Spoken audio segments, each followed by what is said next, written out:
In terms of some individual awards, I'd like to first bring up Mr. Bryant, and he's been squirming in his chair all night before, but he just sipped a 5-hour energy drink, so he's raring to go. Mr. Bryant Parks.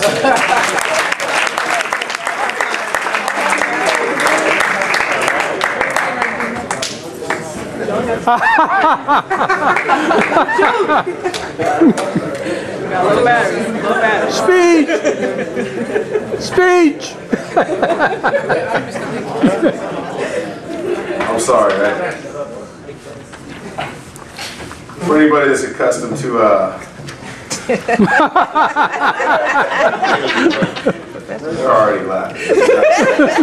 I can't live up to expectations. I can't. For those of you that are used to my banter over the years, I really don't have it for you. But I do have to start with my traditional thanks. Tim Durham was the guy that brought me to SAMOHI.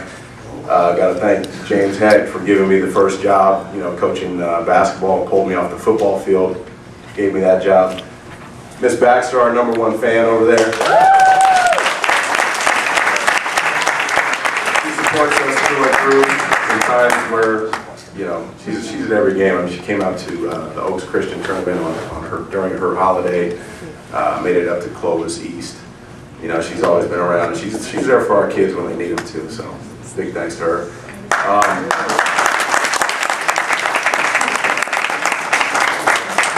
Thanks to Mrs. Garcia Hecht for allowing her husband to spend so many hours with the kids.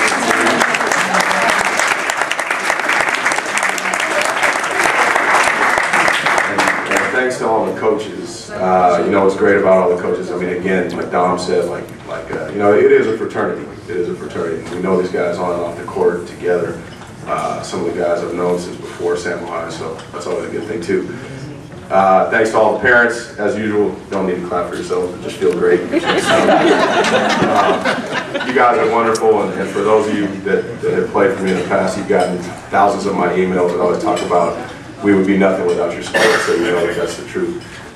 Thanks to Alonzo for inspiring me several years ago to try and take my act on the road. I still haven't done it, but I appreciate that. All right, but no, I'm gonna really cut this short, I promise. But I just want to make one quick joke. This is for the coaches and for the team.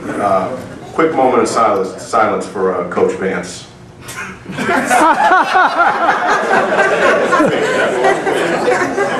Anybody else that knows Coach Vance, okay, no worries, he's fine, but those that know Coach Vance know that we need a moment of silence for Coach Vance. Alright, Jared wants to ask a question. What's that? He's fine, but, flew right over your head, Jared. Okay, speaking of flying right over your head, I'll get to the first award here. Alright? Now, I appreciate the heartfelt speeches by all the coaches, the very warming, very positive speeches by everybody except for one. But like you did him, say it for the kids, I'm gonna do me. So when I talk about the first kid right here, okay, if you think of a welcome mat, all right, you think of a welcome mat in front of your door, maybe made out of straw, grass, dirt, just kind of caught up in it, flies, probably smell it when you wash it out, it actually is dirtier than it was before you washed it all in the hose, okay? You guys should already know who this award is.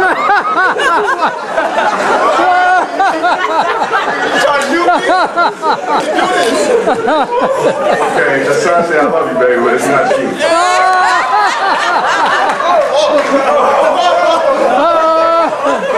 But you know what's great? The guy that's like pointing the most and laughing the most, it's actually him, so it's going to be a rude awakening. But just imagine that. I want you guys to visualize. I've always asked these guys to understand the power of visualization and how you can act things, make things come to life if you envision it.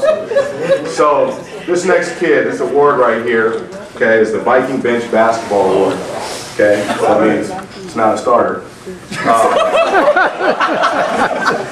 But this kid right here was a guy that I really, one of my favorite kids on the team. I had the pleasure of coaching him. When he was a freshman, watched his progress through the years.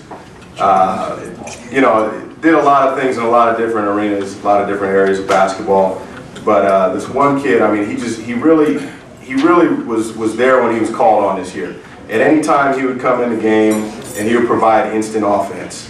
Okay, he would come in, you know, we could be down 4, he'd come in, and I always used to tell the coaches about his plus minus. You know, I'd say when he comes on the floor, we start scoring points. It was a good thing that our offense generated points because the defense was terrible. The reason I asked him to envision that doormat is because when he came in as a freshman, if you put that doormat on top of his head, okay, that's what he looked like. This is a kid, again, that provided instant offense for 4 years, came in and worked for the program. Again, as a senior, was there when we needed him, and when called upon, he gave us a spark. It's a kid that can always play for me at any level if I go on to coach adult rec league down the line. Jared, come on up, man. Come on!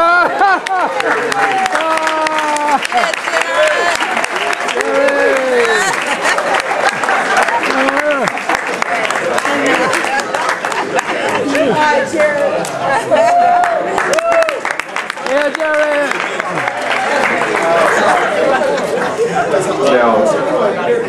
Now, Coach Heck had a strategy here, you know, because first of all, I should have called an intermission so you guys could get up and stretch. But this next guy, I've never seen Jerry's dad smile.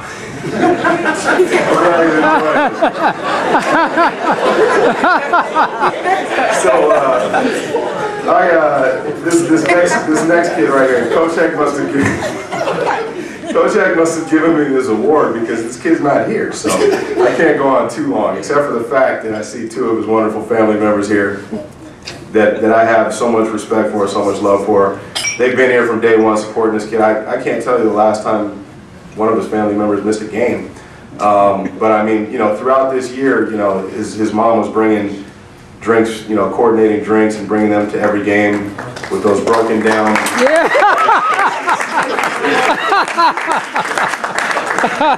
No, it's so appreciated, everything the parents did for the team.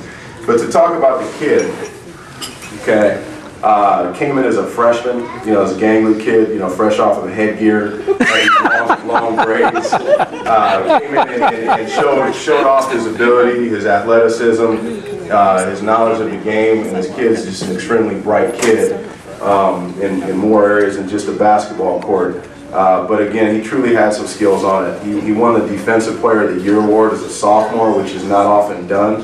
I know you wanted to do your sophomore. Yeah, he won it that year. Came in, we had real high hopes for him, and then his girlfriend dumped him, and it was a minor setback in his development.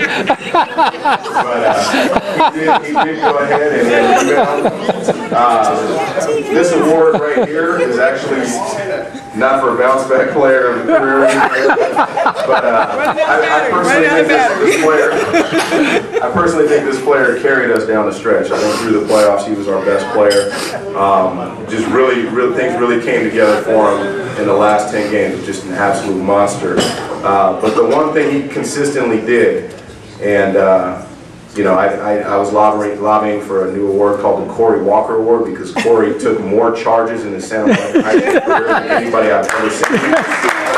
But the one guy that we placed on these defensive assignments, whether it was Derek Brown, who's going on to play Division I basketball, whether it was a kid from Clovis East that's being recruited by Stanford and Pac-10 schools, whether it was Jordan Mays who's going to Arizona, or Dwayne Poley who's got his choice of schools, he went out there and locked these guys down in man-to-man situations on top of playing amazing offense through those times. Really found his mojo, and when he's got it, he's on, and he's that lockdown defender, Division I caliber defender, and that's James Montgomery, who's not here. Just to tell you why, you know, again, those of you guys that know me, you know that I've been around these kids since middle school, a lot of them, some of them even younger. But you know, I remember when you know Harry used to have the afro, and you know, I remember when Alex Cephas was in the 8th grade and the same height he is now. You know, a lot of these guys. But just the memories that I'm going to take from you, I hope you guys hold those memories true. Okay, you know, the van ride where I missed the freeway because I was busy freestyling in the zone. You know, the brawl in Santa Barbara. That was a bonding moment, you know? A bonding moment, okay? But no, that really wasn't that. Miss Baxter, you didn't hear that. That was not a school-sponsored event, by the way. But no, just all the times, all the lessons I've given you, talking about the ninjas and the samurai swords and building, you know, foundations. Take it to heart. Take it to heart, because you're gonna stumble into something when you're 22, 23 years old, Alex, and you're gonna see, you're gonna see what I'm talking about. You're gonna be like, man, he knew what he was talking about, no matter how crazy it was. But sorry for wasting everybody's time, but I appreciated my time here.